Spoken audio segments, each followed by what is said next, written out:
Hello, welcome to BSR TV for a very special event. This is the Team GT BMW ExtravaganZ4 here on Sunday evening. This is going to be coming from Circuit of the Americas. I did well there, didn't I? Anyway, good start. And joining me, Chris Cohen, this evening is Adam Bath. Evening, Adam. Yeah, good evening, Chris. Great to be here.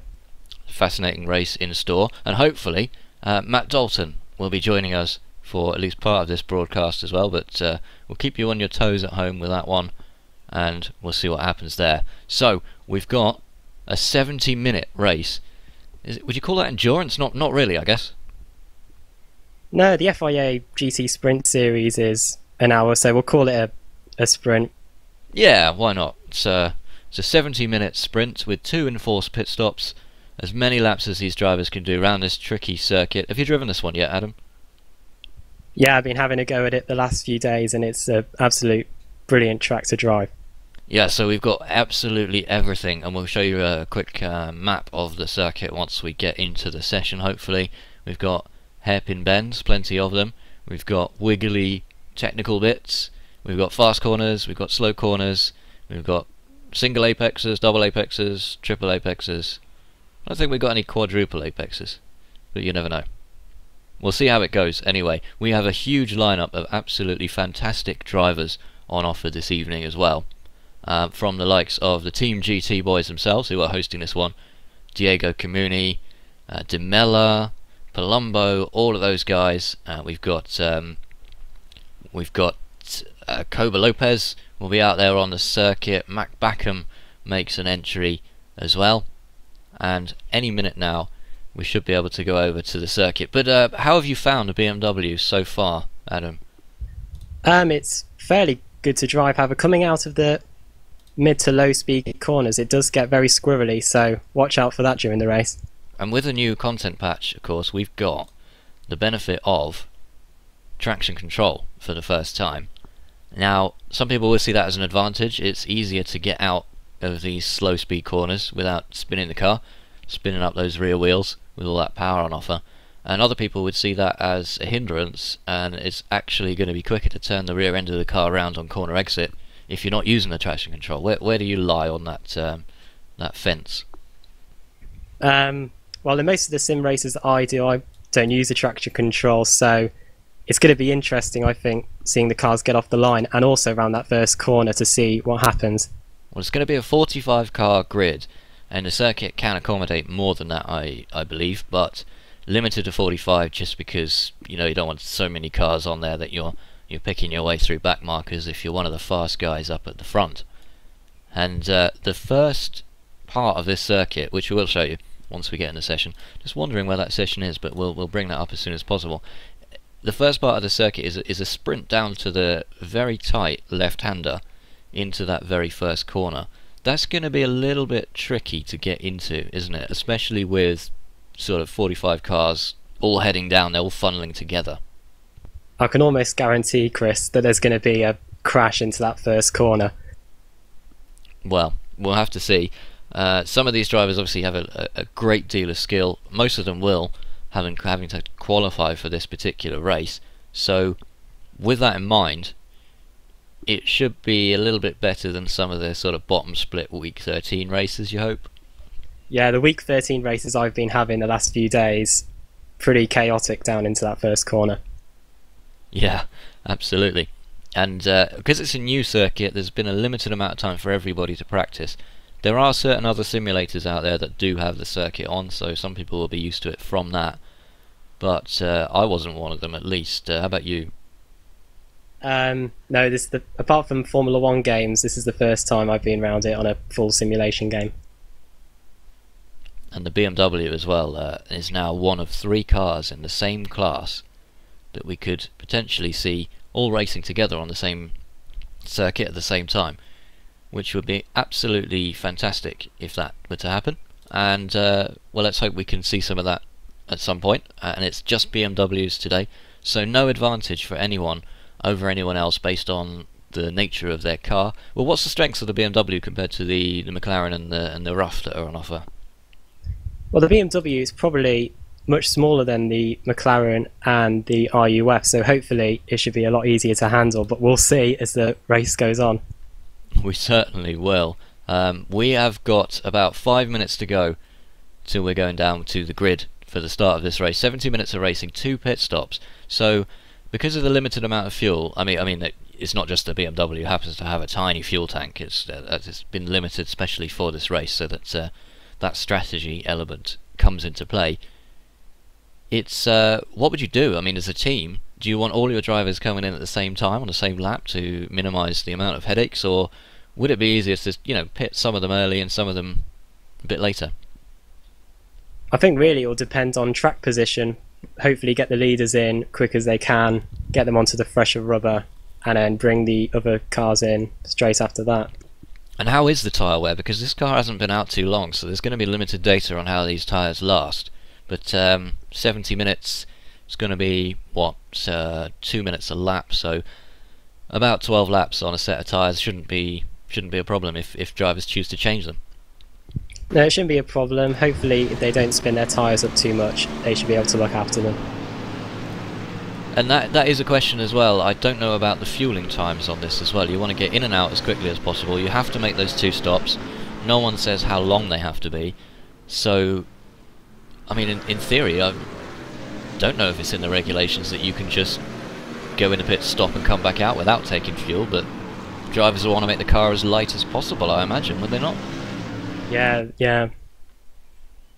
So, in the actual fact, we've got about 2 minutes down to the grid. I thought we had a little bit longer than that, but never mind. Have you got the grid information up there, and we can go through those top 10 on the grid? Yes, I have. In first position, it's Julian Moreno in the Iberica Racing team, and alongside him is his teammate Adey Koba-Lopez. Brilliant. You carry on reading those down, because those guys are unpredictably at the front. Okay, in third position is Mack Bakkum in the Radicals team. Fourth is Danny Conlon, who I believe is an independent. Fifth place is Diego Camuni. He is the first of the Team GT runners, and alongside him is Luigi Nespolino, who is his teammate as well. Seventh place, Michele Curina. I believe that is possibly a Team GT car. I'd have to look up on that. And then in 8th place is Giuseppe Curry, who is one of the Supernova cars. And then rounding up the top 10 is Rafa Bordi, who is another of the Iberica Racing team. And in 10th place is Angelo De Mella, who is another of the Team GT cars. Now, we talked a little bit about Iberica, and they occupy the front row of the grid. They are also some of the few drivers to actually get in the 2-minute 4 lap times during practice. I don't believe anyone managed that during the qualifying because of the fact that there was there were only 4 laps for qualifying, and you really don't want to mess any of those laps up. It's going to have a huge knock-on effect. Drivers taking it more carefully. What was the sort of top times amongst the qualifiers? The Iberica front row were the only 2 cars to go into the 2-minute 4s. They did a 2-minute 4.787 and a 2-minute 4.96. Incredible times, absolutely incredible. And I'm, a mere mortal when it comes to iRacing. I can drive a BMW around the track. I can't drive it around anywhere near that fast, and I'm sure most people won't be able to either. That's why we're in the commentary box and not out on the track. We'll let the drivers who are good at this kind of thing do what they do best. And as always, your questions, comments, views, that kind of thing in the YouTube comments, whether it's live or whether it's recorded, you are welcome to have your say this evening. Plenty of you tuned in as well for this one, so thanks to everybody who's tuned in so far, and we are going to go down to the grid as soon as possible and get ready to get this race underway. Now we are looking at George Wright, who has made an entry into this particular race. Moreno is there on the front row of the grid. He is ready next to his Iberica teammate Adey Koba-Lopez, and he is somewhat of an infrequent entry into our BSR covered British Touring Car series as well. So that is very interesting to see that he is quite as quick over here as well. I believe we're joined by Matt Dalton now as well. We are. Good evening. Rather apprehensively from P39 on the grid. And it's a long way back, but very well done to even get into this race. It's going to be a it's going to be an interesting start, isn't it? I'll tell you when I've had it, mate. Well, good luck. We'll leave you to it. And we're underway. The Iberica team lead the field away down to that interesting, very tricky turn 1. Just look at all those cars go down there. And one of the Radicals has got into second place. We'll let you know who that is in a minute. Everybody's through there so far. Oh no, we've got a little bit of a concertina going on at the apex of the hairpin there. Everyone's through, I think, just about. Oh, we've got a sideways car. Someone has pulled it off the track. So let's go back to Moreno. Proper traffic jam. Interesting start there, Matt. I hope you survived that. I did, just about. I had to park it up like that. Well, you're underway now. We just cut to Matt Dalton, who's currently running in 41st place, and you can just see there, Adam, the trouble with getting all of those cars through that turn 1, and it was a standing start as well, so even more tricky. Oh, we got a spinner just up ahead of Matt there, and someone's lost it. We'll try and find out who that is. Well, fairly predictable. That was what was expected at the start. I did say there should be a wreck into the first corner, and surely there was. Well, that was Amedeo Fiducia. And let's go back and have a quick look at that one on the replay, as he almost came a cropper of a few other cars. We've got another car off in the background on the replay on the right hand side there as well, and he just got loose. Oh, someone got into the back of him and took him round, almost took out another car as well, and that is how Fiducia ended up. Turned around, gets it going again. He's still going. He's 44th in fact, and he's got some work to do to get back into this race. No fault of his, but it looks like he's undamaged at least, Adam. Yeah, should be able to carry on. Hopefully he doesn't have to make a trip to the pits. Well, it would be one of the two that he would need to make, I suppose. I suppose they count. Can't see why they wouldn't. So, Moreno from Lopez. Mack Bakkum is in 3rd. Condon 4th. Comuni, Nespolino and Curina, all Team GT drivers, 5, 6 and 7. Curry 8th. Pozueta is 9th, and Scavon is in 10th place as they complete the first lap of this race, and it's an exciting first lap already. Moreno though and Lopez, do you think they've got team orders? They shouldn't have at this point in the race, but maybe as the race progresses they might be able to come into force. Well, Mack Bakkum is in 3rd place. If he wants to win this race, he's going to have to get past 2 Iberica Racing Team drivers. First Lopez and then Moreno, and we've all seen in the British Touring Car Championship, what we cover on BSR TV, just how difficult it is to get past Lopez in anything. So I expect the BMW is no exception here, as this is a good view from the rear wing. He's what? He's a bit tasty, isn't he? He's one of those guys who's irritatingly fast in absolutely everything he drives. Yeah, he's the kind of guy you imagine sort of goes around the supermarket pushing the trolley at 40 miles an hour. Yeah, definitely. So let's have a little look a bit further back. Rafa Bordoy is currently in 11th. He is the teammate of the leaders at the moment, Iberica Racing Team in the number 29 BMW. Just behind him, Angelo Di Mella and Mirko Salati and Palumbo, and Jamie Wilson, who we've also seen in the BSR covered events in the form of the Carrera Cup. Currently running in 15th, and just look at those. Absolutely fantastic. How long has this car been out? And these guys have already managed to paint up some brilliant colour schemes out of. Yeah, the car's only been out for about 5 days, and yet they've been able to come up with some brilliant paint jobs for these BMWs. And the Iberica Racing Team are no exception. Everyone kind of taking it cautious at the start. It's a bit line astern, but I wouldn't imagine that would be a bad strategy. As we look at, that's Chuck Johnson trying to get down the inside of Carlos Foss for 26th place. They're battling hard in the midfield. The new coloured wheel option in iRacing has come to the fore, I see, and we've got some green wheels on that Tom Stanley machine just behind. Let's go on board with Tom Stanley and have a look at how this battle plays out from his point of view. Johnson unable to make the move, and now comes under threat from Stanley in the Radical Racing UK machine, sporting that Help for Heroes livery as well. A little bit of damage on the front of Stanley's car there. Adam must have got a little bit of tangle early on. Yeah, hopefully he should be able to carry on with that. In fact, he's having a go up the inside down into turn 1, but nearly manages to pull it off, but he's still down in 28th position. Well, it's an interesting corner, that one, Adam, because it is so wide on the entry to that corner. I mean, some drivers will take it really wide and use the full width of the track, and other drivers will cut in like you saw Stanley do.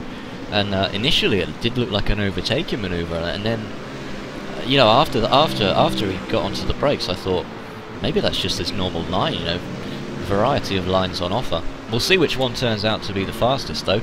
Stanley down in 28th place, and that's the Dutchman, Jeroen Kaiser, just behind in 29th.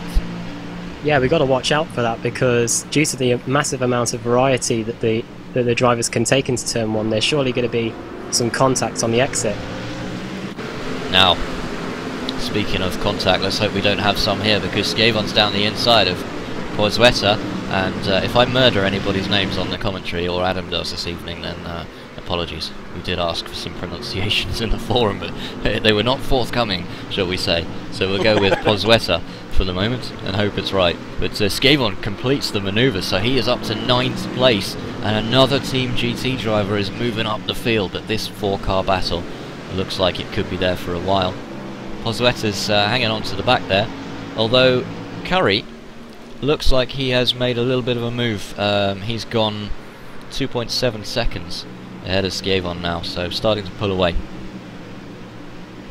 Curry's coming up now on Michele Curina in the bright red and Dayglow green BMW as they head up the straight. I don't think he's close enough to dive up the inside, but he's having a look.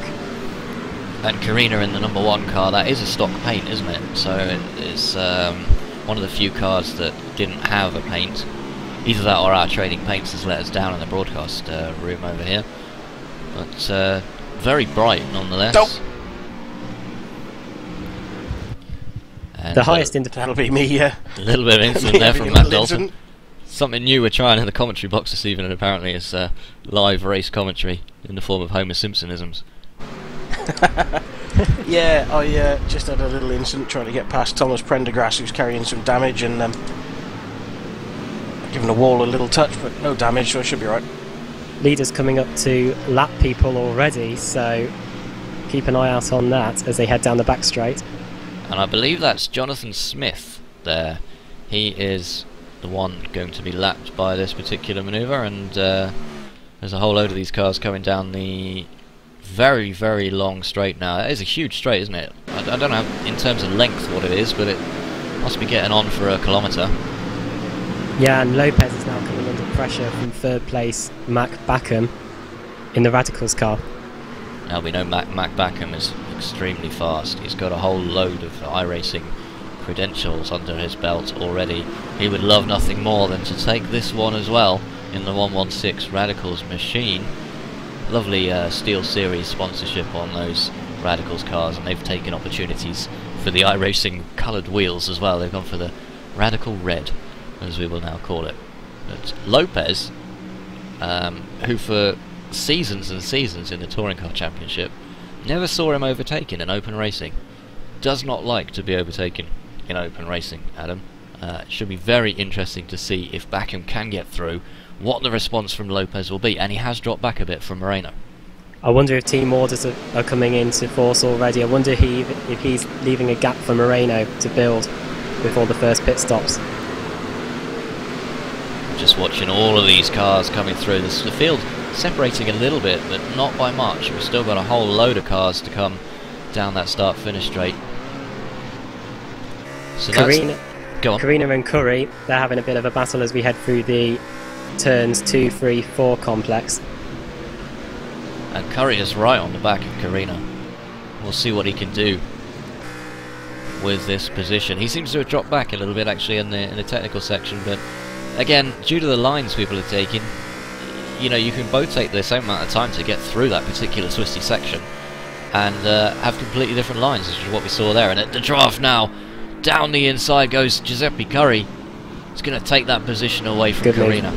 Yeah, good move, but he's going to be under threat straight away because that huge start, not start finish, but the huge back straight draft is going to come into play, and Curina will want that position back for Team GT.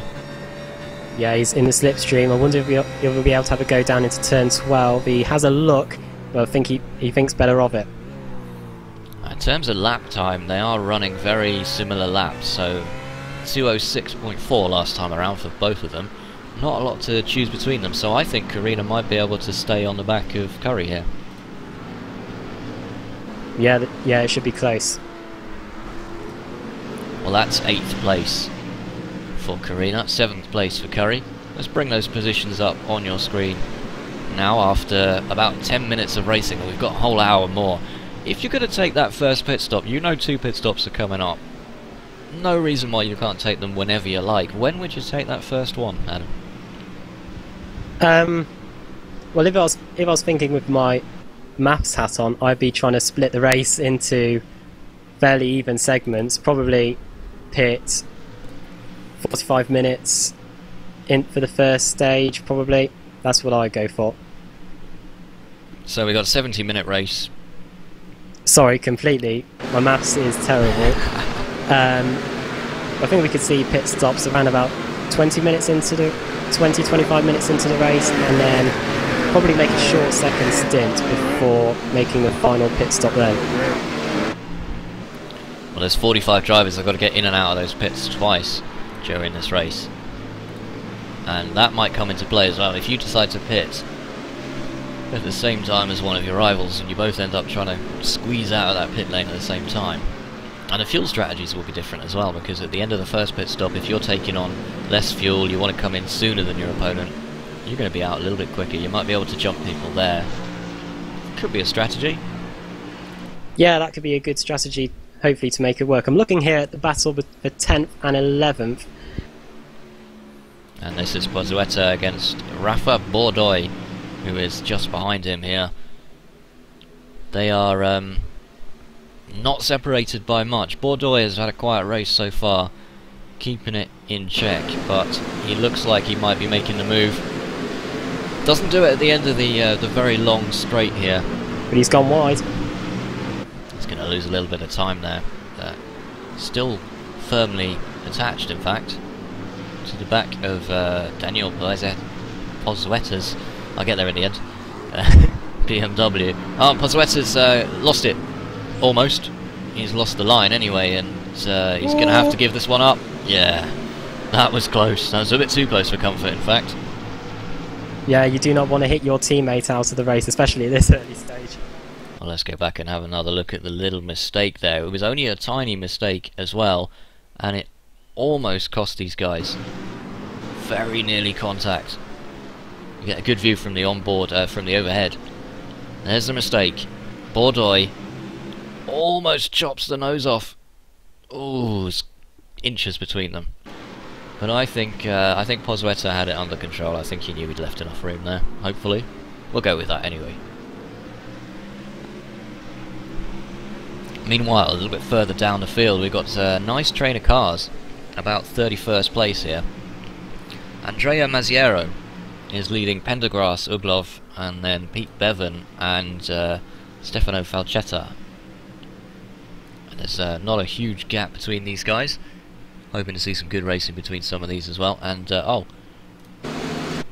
we've got a few cars on pit road here, Adam. Omar Zanchi is in. No, you haven't. we might well be seeing the stricken Motul sponsored BMW of Matt Dalton on pit road. Well, we've got a few pit stops earlier. Are they scheduled stops, do you think, Adam, or except for Matt? So they just for damage repair? I wouldn't be surprised if they're scheduled pit stops. Maybe they're trying to get the first stint out of the way. We're just coming up to the 15-minute mark in this race now. Dmitry Uglov in 38th place. He has got Omar Zanchi right behind him. I can tell you that I had about 9 laps of fuel left before I had my little bump there. Purely my own fault. I was just pushing too hard, trying to catch back up from that earlier mistake. So But I know they'll have about 9 laps of fuel left, and that's all they're going to have. They can save a little bit maybe if they're running in a draft, but not a lot. And there's no full course cautions, and we know we've got about 30 to 35 laps to do. So you want to load it up for about 10 laps. What's your view on that, Matt, with the the strategy? Do you go for thirds in the race, or do you try and delay pit stops? I would personally just take fuel as you need it, and really, you're not going to gain anything in terms of tyres, so you just have to do the best you can to stay out of the way. Well, we just saw Uglov go down the inside there of Zanchi, and in actual fact, the inside line you would have thought was the greatest line to take there, but he was slowed up so much in turning that car around that 180-degree hairpin that Zanchi was just able to drive right round the other side of him, Adam. Yeah, it was a good move. Good down the inside. Maybe it'll pull off for Uglov a little bit later in the race. Zanchi is chasing down Opalka at the moment. He is in 37th place. And it just goes to show, even though it's quite far down the field, these guys are not spreading out, and they're still going hell for leather. Yeah, there's racing everywhere you look. Down the start-finish straight once again to start another lap. Here comes the move. And Grzegorz Opalka has been pipped to it by Zanchi. He's just going to have to slot back in. You don't want to go too wide through this twisty section unless you really know what you're doing. Oh, and I thought we were going to see a move there from Uglov. Uglov, he had a spin earlier in the race. I just saw it a few minutes ago. So I wonder if he's trying to work his way back up through the field. Interestingly, these guys further back. Oh, and there's a lot of tyre smoke there. Stefano Falchetta's just gone off. Well, let's go back and have a look at what happened to Falchetta for Team GT there. Not running in the standard livery, just tapped from behind, and he was tapped from behind by one of the was it the Radicals team? Yeah, it might have been. Uglov's passed. He's moved up a few positions. And yeah, just point out to the viewers here, these guys at the front are running 205s, 204s for Koba Lopez, and we'll come back to the front in just a moment. But the guys at the back only managing 209s, maybe 210s, so that's within kind of mortal territory. Yeah, it is, and I'm very impressed with Danny Conlon. I believe he is an independent effort, and he's doing a great job of keeping up there with the Iberica racing cars as well as the Radicals. So he is currently running 4 seconds behind Mack Bakkum, who is in 3rd place. Diego Comuni, the Team GT, is about a second behind him, and then Nespolino is behind Comuni. And then we've got Curry in 7th, Curina 8th, Yavon 8th, 9th rather. Can't have two people in 8th. And Rafa Bordeaux is in 10th place at the moment. Bordeaux, it kind of makes me want to drink red wine. But maybe we'll save that one till after the race. I think we might need it after this one.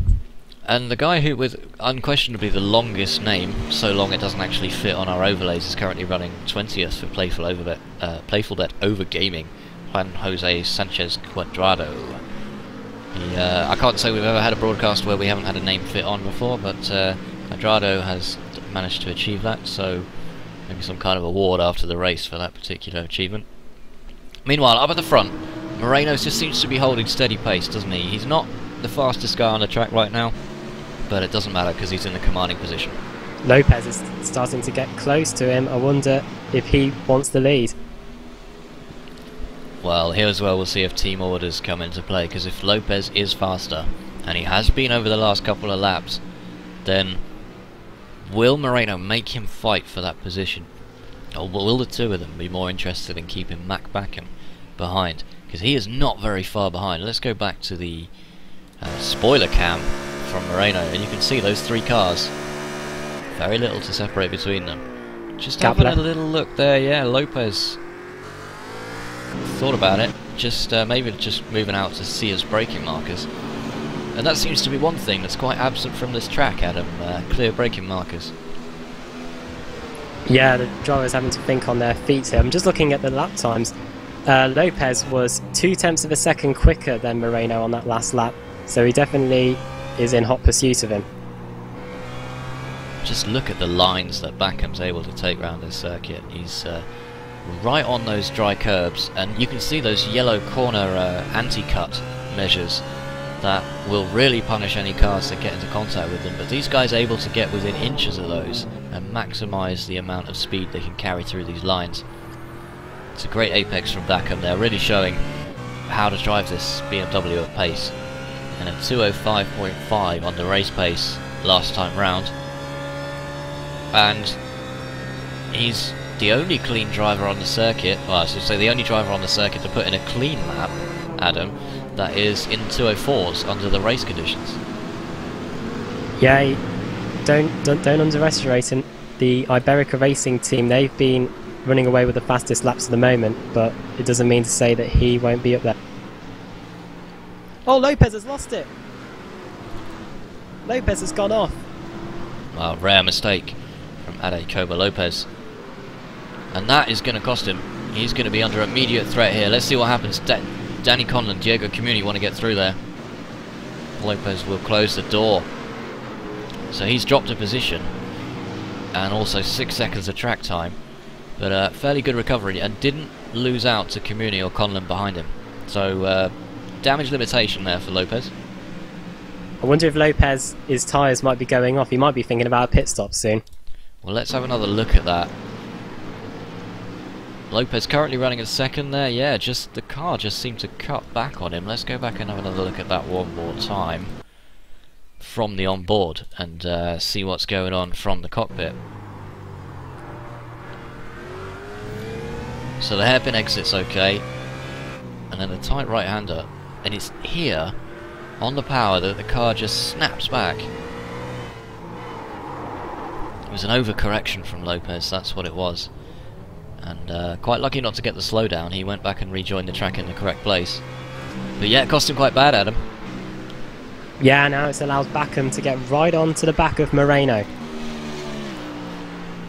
Now, if you were Mack Bakkum and you knew that you were faster than these guys, not necessarily saying he is, but if he thinks he is, no real pressure. I mean, he was maintaining third place, so he's got no incentive to kind of go past them and then have them all over his mirrors. So maybe he was just holding back a little bit.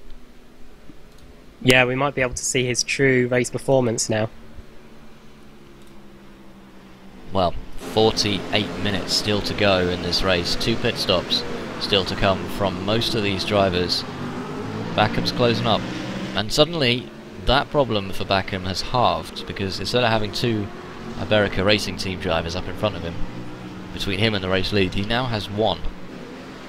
Only 1, and that's the same position that Lopez went off on the last lap. And these guys driving right at the limit, and to drive for 70 minutes without making any mistakes has got to be incredibly difficult at this sort of level. Yeah, these are the best of the drivers. They had to qualify their way in. Over 70 cars tried to enter this race, only 45 got in. These are the best of the BMW drivers. And we can see why, as Mack Bakkum closes up on the back of Julian Rodriguez Moreno's Iberica Racing Team Z4. This is a start-finish line now. We're coming down into turn 1. A tenth quicker on that lap. It was indeed a tenth quicker. And he's about 2 tenths behind. Do you know, I wouldn't be surprised if Mack Bakkum just holds it there. I don't see any reason for him to go past, unless he feels like he's got a significant pace advantage and he can start to build a lead at this stage, which might all be undone by the pit stops anyway. Yeah, the pit stops are the real equaliser, I think, in this race. Well, all it takes is 1 missed pit box, and it can be quite hard to find those. And you're reversing down the pit lane, trying to find your pit box, and you're losing maybe 10 seconds on the track. And yeah, Mack Bakkum might be 1/10 faster a lap, but it's going to take him 100 laps to make back 10 seconds at that sort of pace. So any mistake at this stage, when we come to this first round of pit stops, will be very costly. These drivers will know that though, Adam. Yeah, these drivers, they should know where their pit box is. They should know what's in and what's out of the box, and hopefully we don't see that affecting the course of this race. In actual fact, let's go back and have another look at Coba Lopez, because he is at the moment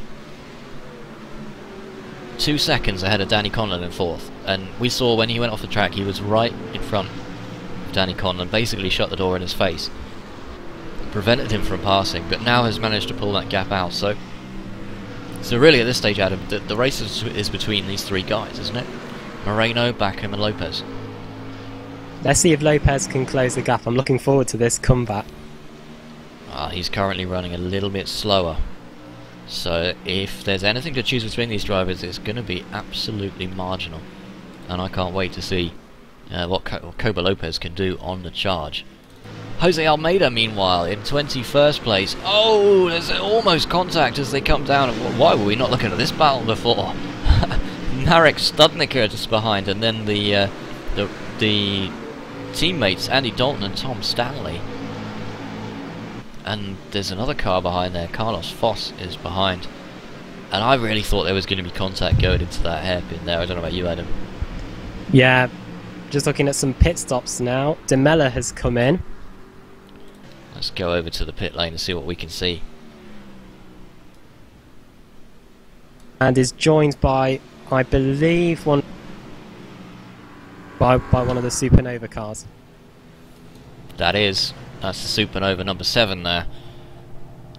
And the number 7 car belongs to... Do you know, I'm not sure. So many drivers on this list here. Marco Archigiacono. I'm glad I made you say that one and not me. Marco Archigiacono, I believe. He is currently running in 28th place, so he's not taking tyres. Interesting. So just fueling. Yeah, that could be interesting. And away he goes, dropping down the order, and as you'd expect, dropping down the order quite a little bit, but you know, it might give him some clean track on the way out. A Supernova driver. We have lost a few drivers out of this race. Matt Dalton is one of them, unfortunately. Couldn't get back out after that damage he sustained. Omar Zanchi, who we saw very aggressively overtaking people before, but cleanly, he's out. Adam Gosling is out as well. Angelo De Mella, I'm not sure what's happened to him, but Andy Baker is just coming back out of the pits for Radical Racing UK in the number 40 machine. So it looks like it's about time to be making a first stop for some of these drivers at least. If you were leading, would you want to string it out much longer? If a whole load of cars come in, I would personally follow them, but let's see what happens. Well, the Playful Bet Overgaming driver of John Onkala Yarugi, I guess, apologies, is currently running in 17th place. He is currently in a little bit of clean air, 7 seconds up front. Oh no, it's Curina up front who's made a pit stop, in fact, so it's now 2.5 seconds to Frank Phillips. As well as Luigi Nespolino, he's made a pit stop as well in the Team GT entry. Well, that's interesting. Both of those cars in at the same time. So Curina and Nespolino, teammates there. Nespolino gets going, and Curina's still waiting in the pit box. It looks like it might. Yeah, was that tyres? Hard to tell. Yeah. Normally, it's quite pronounced when the cars go up on the jacks, but couldn't quite tell there. Interesting. Tom Stanley gets away. Anyway, he will rejoin in probably about 26th place on the circuit. And Studnicka, who we saw having a great battle with him earlier, he is also away once again. Further down the order, looks like we might be getting some more pit stops pretty soon. Battle for 9th here, Ermanno Palumbe versus another of the iRacing Racing cars, Rafa Bordoy. He's down the inside and he's through. Palumbo's got the opportunity to come back but can't make it work. So unlike the other overtake we saw before, Bordoy makes that one work. Been impressed by Bordoy. He's been a little bit of a slow to get going in this race, but now he's built up his head of steam, shall we say. He's really working his way through the field. He's gone from 12th to 9th, I think. Yeah, he'd shown good times in practice, there's no reason why he shouldn't be up there now. So Bordeaux, with half an hour of this race gone, we're approaching the halfway mark. If these drivers are not making their first pit stop soon, they're going to be rushing to make the pit stops towards the end. Oh, and in comes Rafa Bordeaux. Bordeaux. I was thinking of wine again. Rafa Bordeaux. He is in the pits. Oh, and Palumbo's in behind him. And Diego Comuni's in as well. A whole raft of cars suddenly coming into the pit lane here. Well, let's see what we can see from our cameras here. 4 cars, 5 on pit road right now. We'll have a little bit of look further down. No one else coming. Oh, we got another car coming in there. I'm not sure who that is actually. Is that Jose Almeida coming into the pits? I believe it is. That pit lane must seem so slow, Adam, after all of this time that these guys have spent out there on the race pace. Yeah, they're stuck in there for about 40 seconds to around about a minute, so it feels like an eternity. And I bet all you want to do as well is just jam on the throttle and get it going, but you can't do that. You can't do that while you're on pit road. You have to wait till you get past those green marker cones, and then you can gun it. But remember, your tyres, if you've changed them, will be cold, and if you haven't, will be a little bit colder than they were before. Contacts! Oh, where's this? It was Bordeaux who is involved in one of the Team GT cars. Well, let's go back and have another look at that one on the replay. Because these guys were just in the pits a moment ago. This is Ermanno I Palumbe coming out of the pits. Bordeaux gets jumped by Palumbo. Now, he's not going to be happy about that because he just spent all that effort getting past him on the racetrack. Down into turn 1 there. And that's De Mella and also Joren Kaiser, who are on an out... Well, they're not on an outlap, but they're on the race circuit. And these guys are rejoining. Palumbo tags Kaiser. Now, whether he didn't see him, he must have seen him, surely. And then, the spinning Kaiser looks like it's collected. That's the 29 car of Rafa Bordeaux. So it wasn't a direct contact between those guys, but the weapon in Palumbo's arsenal was unfortunately the car of Joren Kaiser. A bit controversial there, but these guys have got to be careful, haven't they? The responsibility for joining safely is on the driver rejoining. Yeah, the corner just the radius gets shorter and shorter, and eventually there was going to be contact. The leaders are in the pits.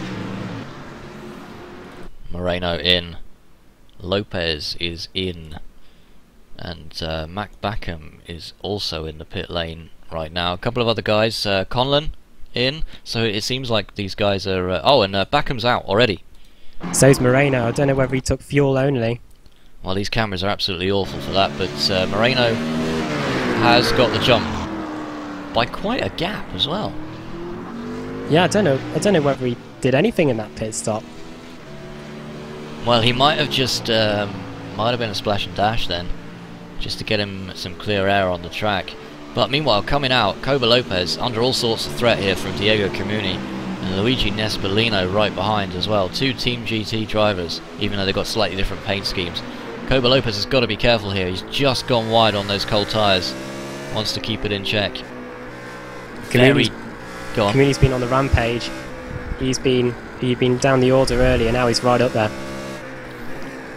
Well, I can't say whether these are great pit stops or not, because we don't know how much fuel people are taking on and how much people are relying on their second pit stop to get them to the end of the race. Strategy a huge factor here, but here he comes. Diego Comuni decides better of it, and like I said, it's like a red rag to a bull, an overtaking manoeuvre on Koba Lopez. So Comuni perhaps thinking the better of that at the moment, and we would expect Koba Lopez to pull away here, but we don't know about fuel loads, and we don't know exactly how these guys will handle these new tyres if they've decided to make the change. Yeah, his tyres are still probably still getting up to temperature, therefore he better be on the defensive from Comuni behind him. Well, we are halfway through this race here from Circuit of the Americas. This is the Team GT BMW ExtravaganZ4 on BSR TV with Chris Cohen in the commentary box alongside Adam Barth, and we are having a whale of a time watching all of these skilled drivers plying their trade out on the iRacing service right now. It's a 70-minute GT. We decided it was a sprint event in the end, I guess, being led at the moment, as it has been for the entire race, by Julian Rodriguez Moreno Those positions are coming up on your screen right now, and we've still got a whole another half a race to come, including another round of pit stops from these guys. So thank you very much for tuning in on your Sunday evening, or Sunday afternoon if you're watching over in the States. We appreciate your company. Your questions, comments and other various tidbits are very welcome in the YouTube comments, and if you're watching non-live, recorded later on, stick your comments in anyway. We want to hear what you've got to say. Meanwhile, Moreno leads this race, Adam, by 9 seconds. Huge gap. Yeah, so I think that's the biggest gap we've seen throughout this race. Now I can tell you that the pit time for Moreno was 12.4 seconds, and for Mack Bakkum was 19.5 seconds, so that's where the gap's gone.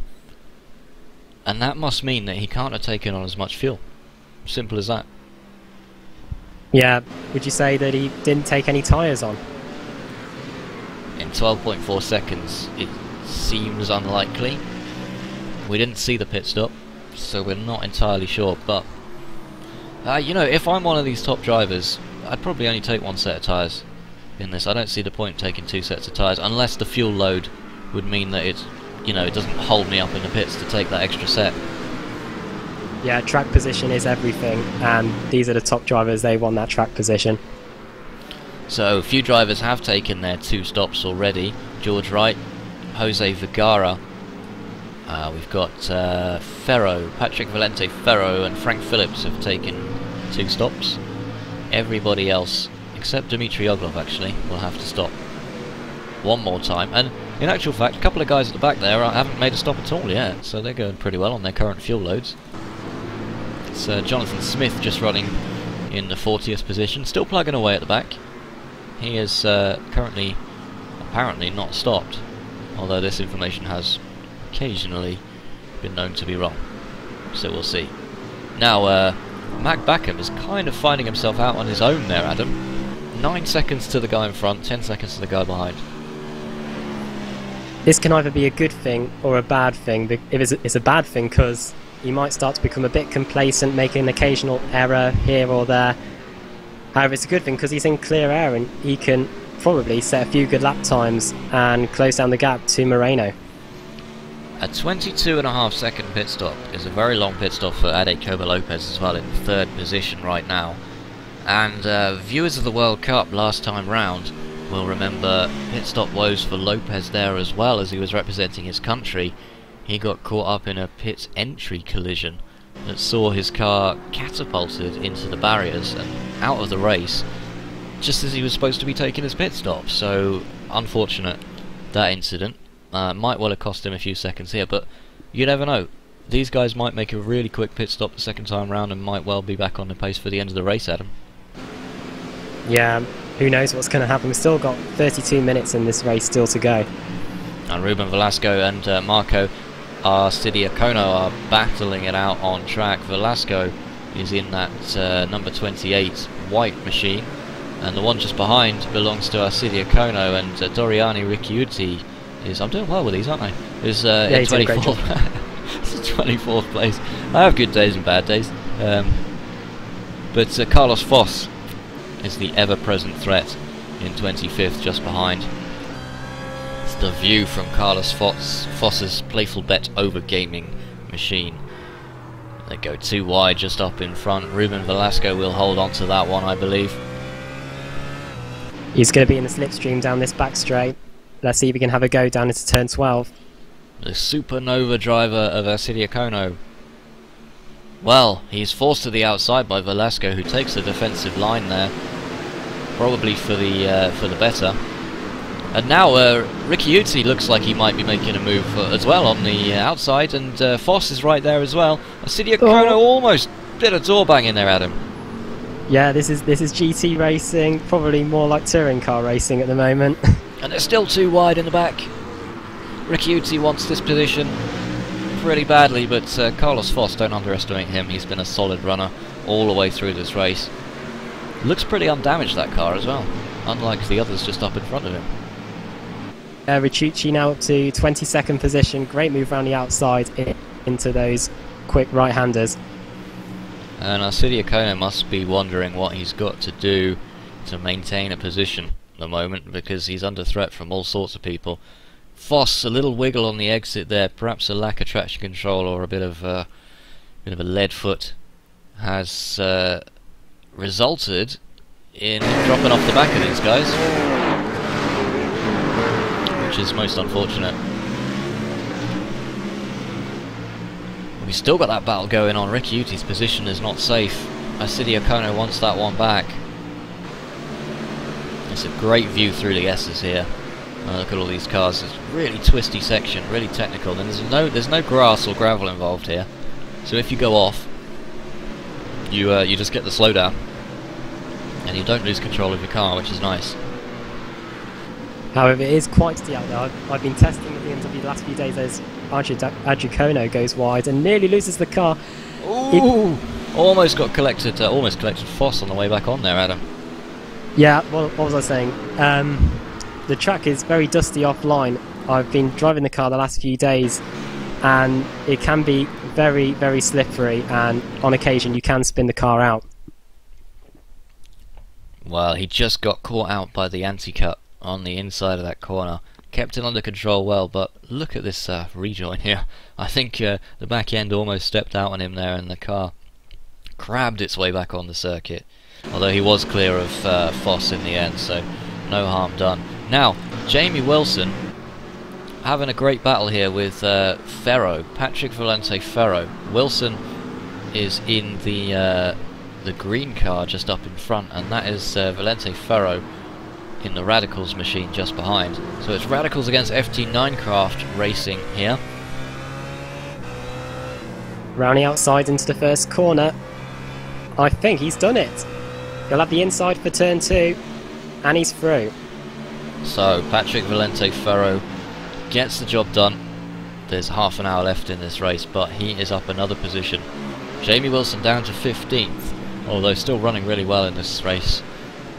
Basically this race of extremely tough opposition. And Comuni and Nespolino are still, well, they're teammates, but they're still nose and the line astern, I should say. Lopez, meanwhile, has pulled away. Yep, he's probably getting after Bakkum and Moreno. Don't count him out of this race yet. Well, he's got that gap down to 9.2 seconds to Mack Bakkum. It was 10, but the last time he checked in, Adam, was over 5 minutes ago. Yeah, Mack Bakkum, the gap is now, it's maintaining at 8.4 seconds, so maybe Bakkum will have to wait till the next round of pit stops before he can try and get past Moreno. We'll have to see, and it won't be too long either. Marek Studnicka being chased down by Chuck Johnson. We haven't heard from Chuck Johnson for a while out on circuit, but he's still going, and he is trying to take this 25th position away. He should have an opportunity now in the draft, although we haven't really seen that many drivers making that many aggressive overtakes down the inside. No, these drivers know what to do. They block the inside and force the drivers to go around the outside, which he's doing right now. Well, it's going to be a very slow exit from that corner from Studnicka, although I say that, he stopped pretty well. Yeah, I was expecting him to make a very bad exit out of that, but he managed to keep a gap between him and Chuck Johnson, but he goes wide, and this will give Johnson all the opportunity to get past. I can't decide whether we should focus on this battle or the Foss battle just up in front, because that one is still raging as well. Chuck Johnson, what has he got to do to get past Studnicka? He's wondering that from the cockpit right now. One of the easier names to pronounce in this particular session, at least. Yeah. Yeah, I don't think we'd be on the air very long if we couldn't say his particular name, but never mind. Foss should have had an opportunity to get by on the front straight, however he made a bit of an error coming out the final corner. We go back to Carlos Foss now for Playful Bet over Gaming in 24th. He's just ahead of this Studnicka-Johnson battle, and they're starting to spread out a little bit now, these guys on the track. Do you know, I never got the feeling that Foss was that motivated to get past. I mean, he's quite happy where he is. He's been running in that sort of position for most of the race and seems to be comfortable. Yes, he does. I think if the cars in front went off, I think he'd be happy to gain a few positions, but at the moment he's running his own race. So yeah, I think he's doing okay down in 24th position. Ah, and a spin from Dmitry Uglov there. Just watching him come back onto the track. Let's take a closer look at that one. Yeah, the back end just whipped round on him as he took an unusual line through that corner. He does get that car back on the track, but he is now 2 laps down in 36th place. Still running though. So Vergara, another one of the Playful Bet Over Gaming drivers, is a little bit on his own. Another one of these drivers who finds himself just out there, 7 seconds to the guy in front, 12 behind. That driver behind is Pete Bevan. Oh, big sideways moment for Vergara, holds it well.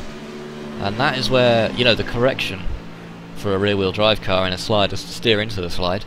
And if you do that too much, Adam, it'll snap back the other way. Yeah, and then it's game over. It really would have been. But he controlled that one well, 32nd position for him. And even making it into this race, don't forget, is very difficult. 70 drivers attempted it, 45 were successful. Everybody else, sorry guys, you weren't fast enough, and I would have been amongst that number who weren't fast enough, I'm almost sure of that.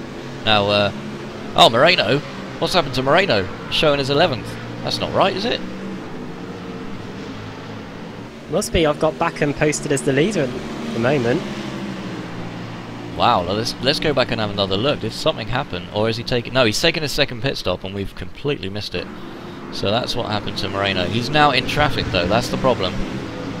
That's going to slow him up a lot. Making us look foolish there. Well, I thought he had a spin or something, but I should have known better than to think that of him. But he is now in between Michele Curina and Rafa Bordoy. He needs to be careful here. He doesn't want to get involved in a fight that he's not involved in.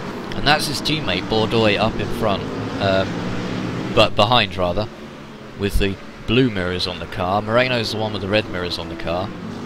Different lines there by the different drivers. It looks like Moreno possibly still warming up those tyres if he's taking a new set this time around. So this is now Moreno done. Pit stops, drive to the end of the race, that's it. That's all he's got to do. These other guys have still got to get in and get out. Yeah, he's got to keep calm at the moment. One of the few drivers to have made 2 pit stops, and that is a requirement in this race, as we reach the 23-minute mark and past that towards the end of the race. So not long to go now for these guys. Oh, a little slide from Bordeaux on the exit of that corner there, and Palumbe is into the pits. And crashed into the pit wall on his way in. Really? Well, we'll have to go back and have another look at that one, I'm afraid. That's too good to miss. Whey! Oh dear, sorry to embarrass you, but that was quite funny. Let's go back and have another look from the onboard. Why not? Here's Ermanno I Palumbe, hard on the brakes on the way into the pits, and then... yeah, not the best pit entry from the Team GT driver. That's going to cost him, isn't it? Yeah, it's a bit of a shame for him because he was running in the top 10. Well, he comes out of the pits 22nd. But don't forget, that is out of order. All the positions are going to be out of order now, and Palumbe quite happy to let the other cars go past him for now. So we're making up track position later on. And see what else is going on down on the pit lane at the moment. Not a lot, so not a lot of drivers in, really, at the moment. Some drivers leaving it quite late, Adam. Yeah, we've only got 20 minutes left. I'm keeping an eye on Mack Bakkum, just seeing if he's going to come into the pits at the end of this lap. He's coming into the penultimate corner now. Will he go in? He goes very wide, and he stays out. Well, he'll be racking up those incident points. I don't believe there's a limit for this race, is there? I'm not sure. I've got a feeling it might be 50, however I might be wrong. Oh, and a spin! That's Daniel Pozzueta. And he has lost it somewhere on the circuit. It looks like the same place that Lopez went off, in actual fact. Let's go back and have another look at that one. Here's a replay. Just coming into that really sharp right-hander. Yeah, a little bit heavy-footed. So easy to do, especially if you turn the traction control off in these cars, Adam. Yeah, it's not too difficult to spin the car around in one of these cars, as Luigi Nespolino comes into the Team GT entry.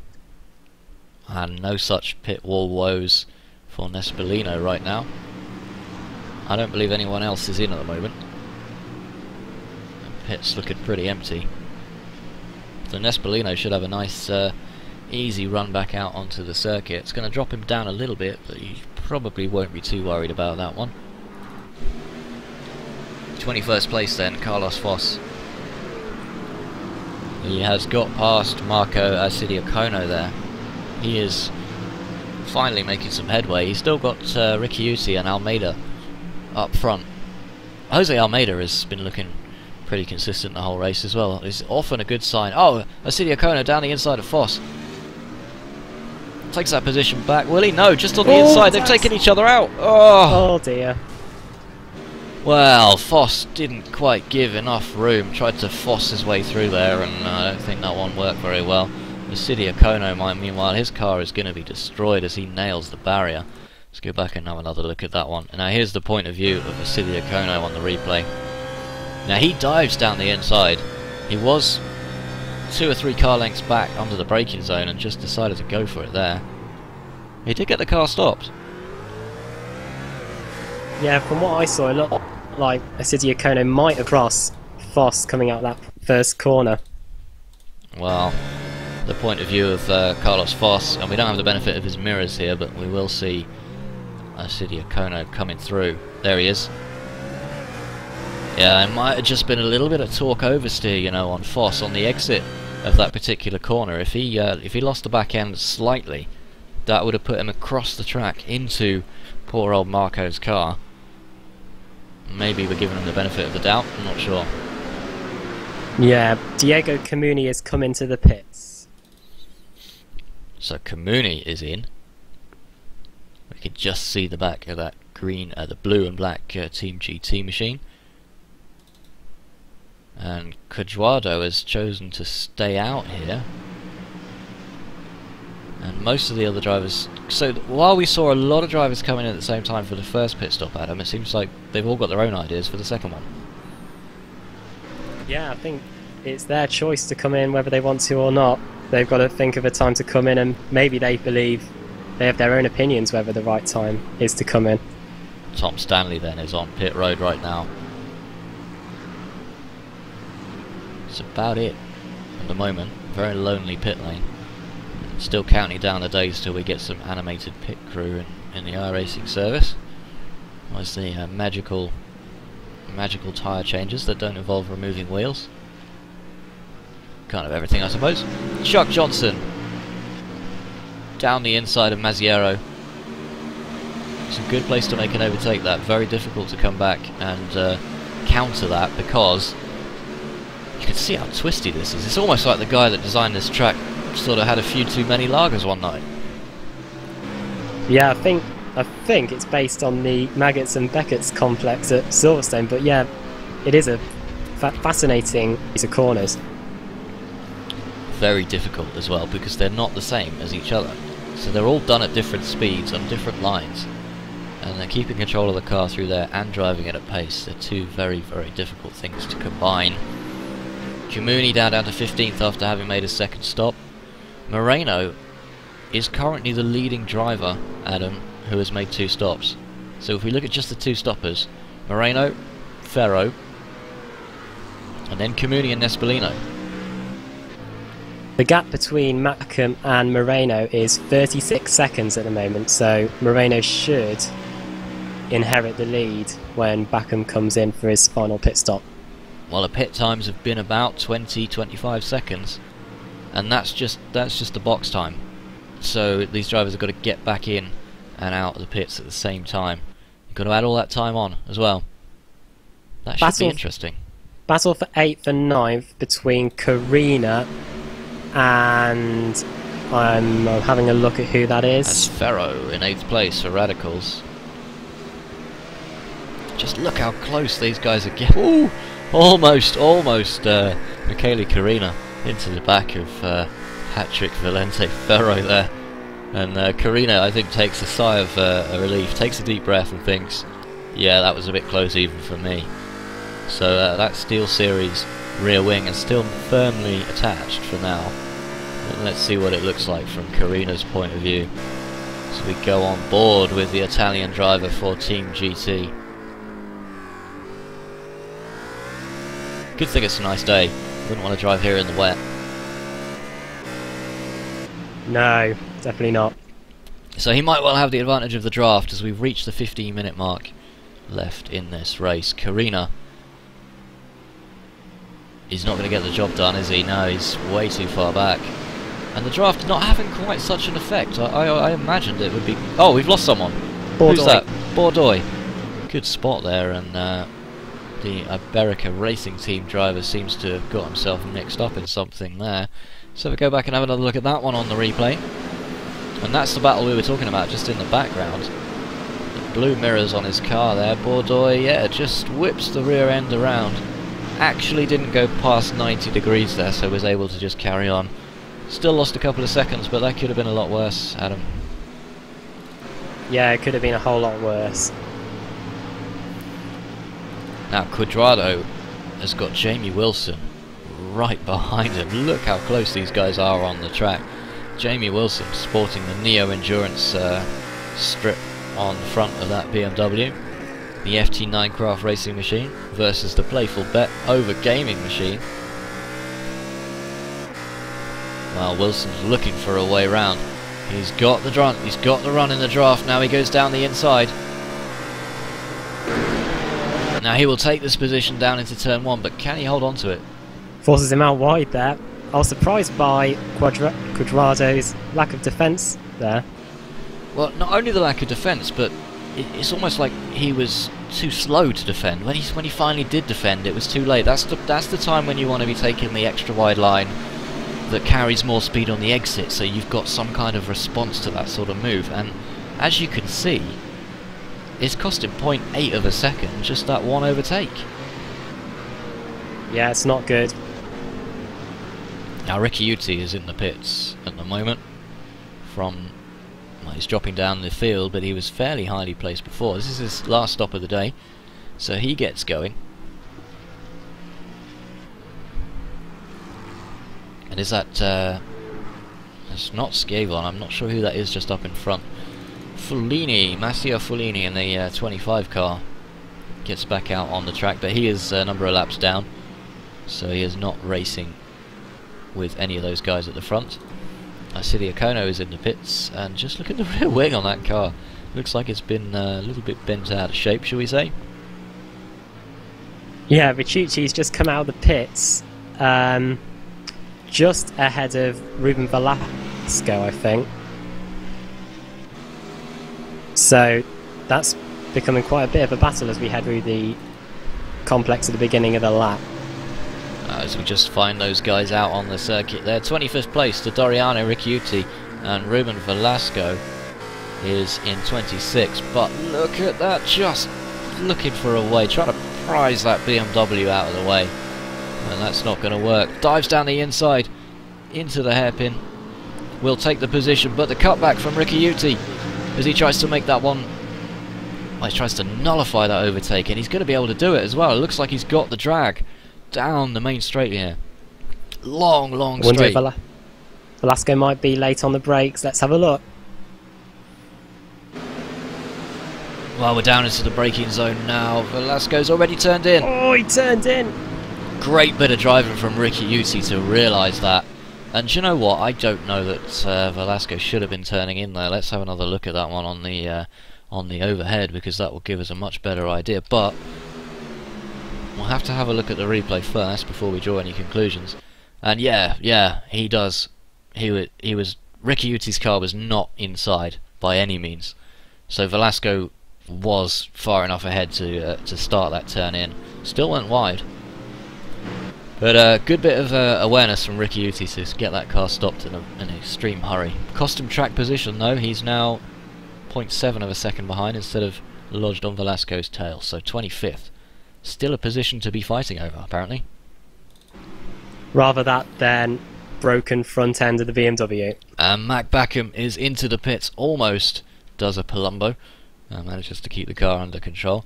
Let's have a look. Let's stay with Bakkum right now, because Koba Lopez is in second, still yet to stop. Curina's been in and out during that battle. Right, brilliant, thank you for that.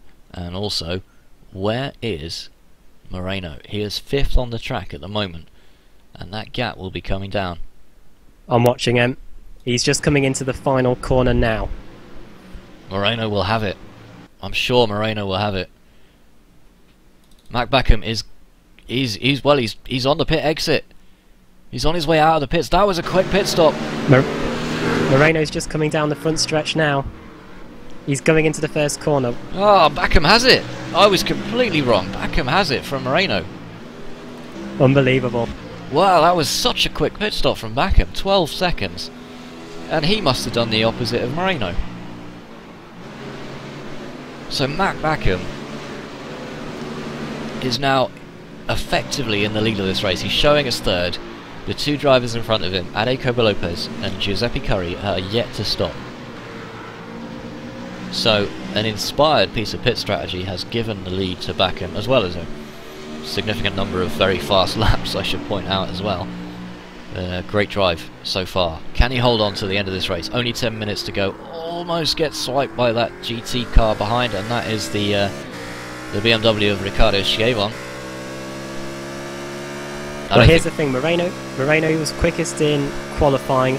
Can he bring that gap down and have a go at Mack Bakkum? That is the question. We've got 8 minutes still to go. Well, let's watch out for these pit stops, because, well, Moreno, I'm showing as 3 seconds, I think, 3 seconds behind on the track at the moment. So he's got 9 minutes, no more pit stops, 9 minutes to make up that 3 seconds. And you can see just in the front, just in the foreground there's Mack Bakkum, as Moreno works his way around the really twisty sections of this second half of the Circuit of the Americas circuit.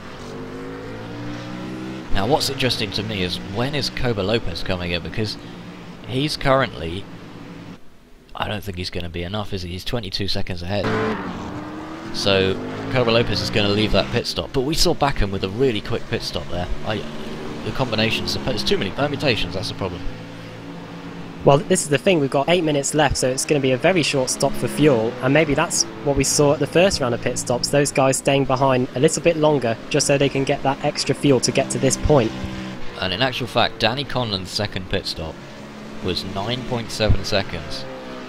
Cuadrado's second pit stop was 9.1 seconds.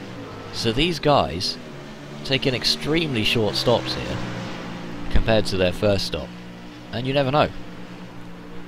That's the exciting thing. Bakkum's stop was 12.1 and Moreno's was 19.7. That was the difference in the lead there. And that was the opposite of what we saw the first time round, of course, and that's what led to, well, Mack Bakkum effectively being in the lead of this race.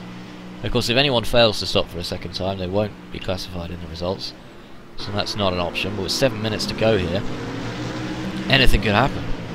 7 more exciting minutes of racing from the Team GT BMW ExtravaganZ4 from Circuit of the Americas, here on BSR TV with me, Chris Cohen, and Adam Barth. And Adam, your first taste of Team GT organised events, and some really top drivers on offer. Yeah, it's absolutely brilliant. I've loved the race so far. The amount of professional teams, the independents being up there battling as well. It's been an absolute thrill of a race so far, and we've still got 6 still to go, and anything can happen. And it probably will, as Ruben Velasco works his way down to the start-finish straight and round the first corner again. He still has Jose Almeida, who swapped places after those pit stops. So Carlos Foss is in there somewhere. He's 22nd right now. Let's bring up the full range of positions for you on the screen as we approach the closing stages of this fascinating race. Our leader is in. Koba Lopez is in. So Koba Lopez was 22 seconds ahead of Mack Bakkum. Let's see how long this pit stop is. Not a very good camera angle, I've got to say. 5.2 seconds. No. He's joined by Curry. It's longer than that. 8.7. I got all excited there. I thought he'd taken a 5-second pit stop, but it's not the case. So Mack Bakkum is already through. And Lopez will slip into 3rd place behind his teammate Moreno. Looks like Bakkum has done enough, except for keeping it on the road for 5.5 minutes. Yeah, there's still the question of traffic. You never know, that might throw something into the equation there. These drivers have been very wily so far at avoiding these other cars around them, and they've done a great job. Especially Mack Bakkum, who doesn't seem to put foot wrong in this race. I've got to say, is not actually seeing any damage on that car. Can you? No, apart from a few little excursions, but that can be expected. He was on a massive run trying to beat Moreno, but apart from that, no damage whatsoever on his BMW Z4. So 26 cars still on the lead lap. The leading one of those is your own Kaiser. Sorry, the last one of those before the lapped cars is your own Kaiser. He will be lapped before the end of the race, I should probably imagine. But 37 cars still in this race. Pretty good testament there, Adam, to some of the skill of these drivers, because 45 started, only 8 retired. Yeah, it shows the amount of professionalism in this field. Riccardo seems to be the last car still running at the moment. I'm not sure what happened to him, because he was going alright for a while. Looking at the battle for 7th, this is Riccardo Schiave against Luigi, and oh, Schiave's just let him through. They are Team GT partners, so maybe Nespolino is the quicker driver. In the car. Yes, that could be the thing. He's in the whiter version of the BMW than the black. And I quite like the Team GT colours are great. They all got a common theme, but they're all different. So Comuni's car's blue, Nespolino's is white, and then Schiave's behind is black with a white detailing on it. Meanwhile, Nespolino is looking good for a 7th place, but probably won't get much higher than that, because he's got Giuseppe Curry up in front of him, and that's 2.5 second gap to bridge.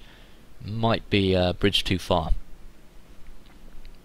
Yeah, Danny Conlon in 4th is trying to hold off Diego Comuni in 5th. The gap between them is just under a second.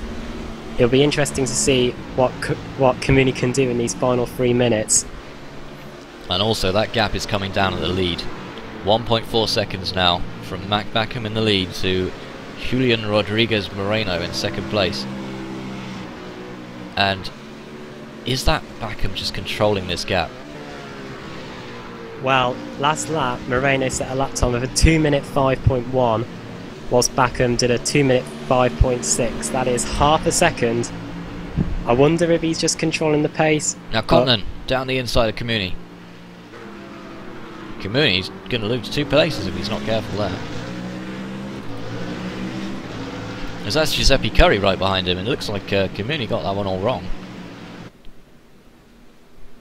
Yeah, that's right. Well, Giuseppe Curry's going to be in with a chance here as well. He's too far back, he's not going to make this one work this time round. But Danny Conlon is back into 4th place. Gap's down to under a second at the front. And let's go straight to that one, because there's 2 minutes left, so let's try and work out where they are on the circuit. Bakkum keeps going off the track there at the very final corner, and needs to be careful, because it's not as grippy down there, and Bakkum's in real trouble looking at this. He was using that AstroTurf on the exit. That's been quite slippery when I've been testing it earlier, so you better watch out. Just look at that gap come down as well. In the last lap it's come down 1.5 seconds. He took another half a second out of him on that lap. Yeah, absolutely. So Moreno only has this lap. This is going to be the final lap of the race, I believe, is it? I don't know, do we have an extra lap after this, or is this the final lap when the clock reaches 0? The white flag will drop when the clock reaches 0.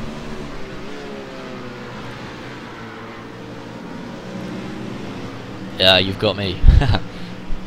It's coming from a guy who normally does lapped races rather than timed races.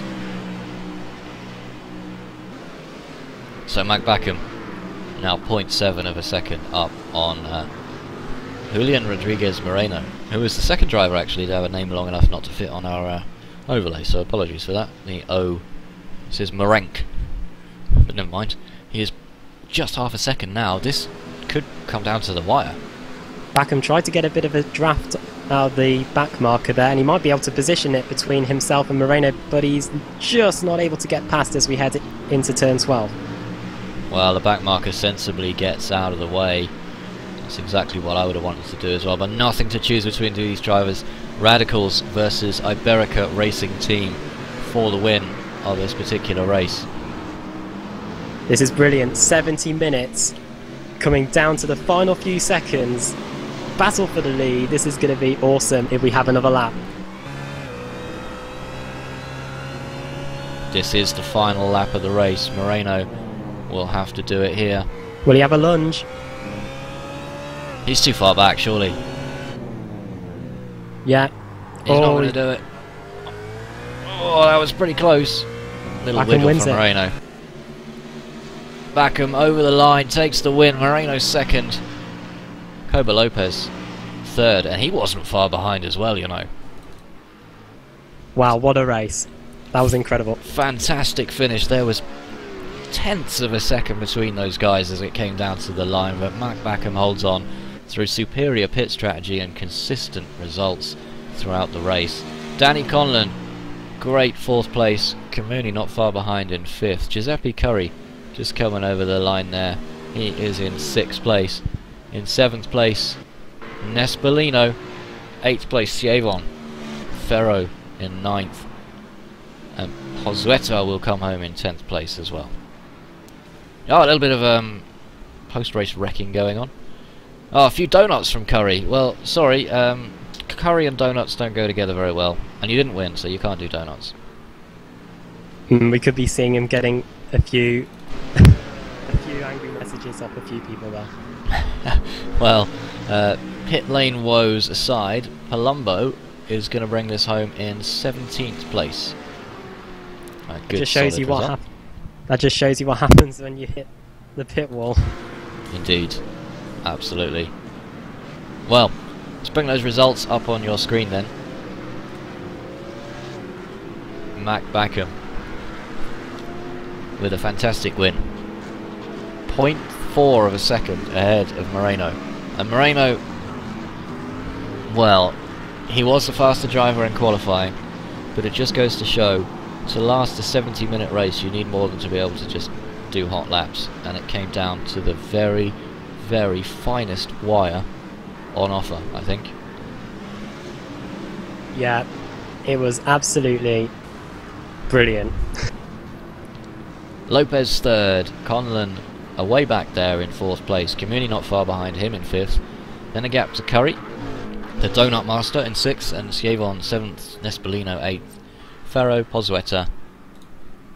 Bordeaux came home in 11th, and we saw just a little spin from Bordeaux, but he was very impressive the whole way through the race. And then John Oncala Harugi, I don't know how to say your name, I'm very sorry, but you came 12th.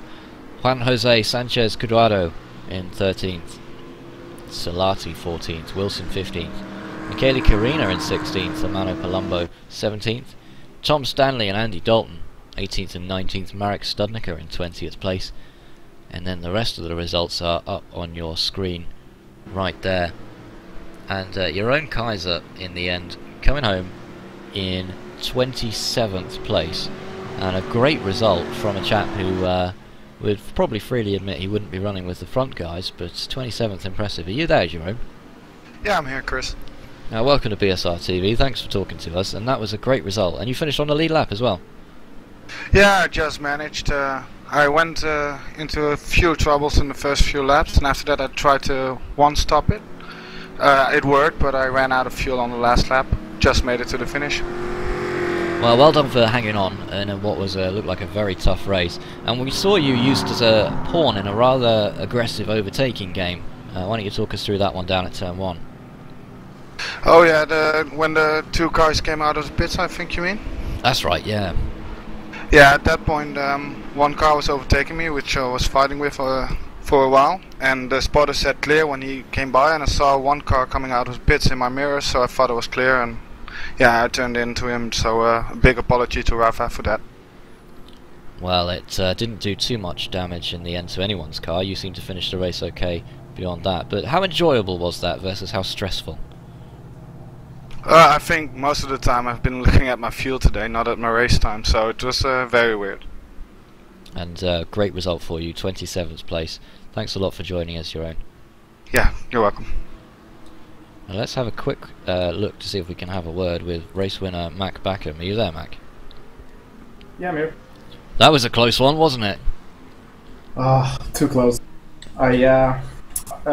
Julian pitted a little earlier than me, and I mean, he took less fuel because I was slower than him, so I guess he tried to go for a different strategy, so I couldn't draft him anymore. And then I figured, well, I'm not going to take any tires in the whole race to save time. And well, in the end, my tires were kind of screwed. So it was close. Well, a little bit closer than you would have liked at the end, but were you playing it carefully at the beginning? Because we saw you make no move to get into the lead. Yeah, I know that both the Sennheiser boys were quicker than me, so I figured I'd just stay within draft range and not pull anything crazy. Because if I overtook Amedeo, then I would lose draft Julian and he would just run away, and then my race wouldn't have been a win either. And your teammate's doing very well in this race as well. You must be pleased with their results. Yeah, he did good. He didn't start too far up, but he managed to make it work and finished in the top 10. And how much trouble did you have with the back markers? Because a number of people finished a few laps down, and sometimes out on the circuit it looked a bit difficult to get past. It was really good. I didn't have any problems until the last lap when someone went side by side with me on the straight, and then I couldn't quite make the corner. That was a bit annoying, but for the rest it was really good. And do you think that this is the new pace to set with the BMW, or do you think there's still more time to find because it's quite a new car? Oof, I don't know. I think there might be more with a proper tune setup that will come in like a few weeks, but I don't know. I don't think I can beat the pure pace of Julian and Amedeo.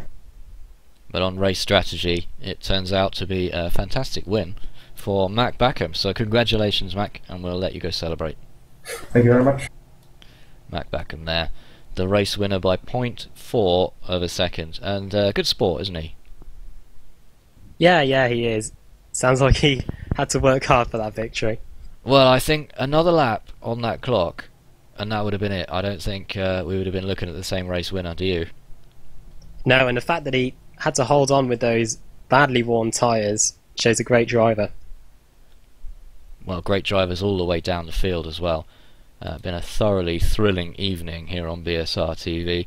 I'm hoping you guys have been equally thrilled at home by some of the entertainment that has been on offer, courtesy of all of the drivers in the Team GT BMW ExtravaganZ4 this evening from Circuit of the Americas. The first time we've televised an event from there, so a little bit of work to do on the cameras perhaps, and you never know, some of the pronunciations might well be in for review after this one. But final thoughts, Adam. Who was your driver of the day? Well, I think I'd have to say Mack Bakkum. He played this strategy well and managed to hold on right to the very end. He's my driver of the day. And big thanks to Team GT for putting on this event and organising it so well, getting all of these drivers into the right session and making sure everybody knew what they were doing ahead of and during the race. And shame that the Team GT guys didn't come away with a win in their own event, but just shows they're good sports and all. Diego Comuni, the highest finishing of those, in 5th place. So the next time that you can see BSR TV will be, I'm assuming, will be this Thursday, the start of the new BSR Touring Car series, and that's going to be from Silverstone Historic GP. That's this Thursday when the new season kicks off, and Radicals Online will be entering a new team. Savidovic moves over to the championship as well as all of the guys from last season will be making their return, especially at the top with the likes of Chepelevsky and Katz and all of those kind of chaps. Hope you can join us for that one, and if not, we'll just see you next time.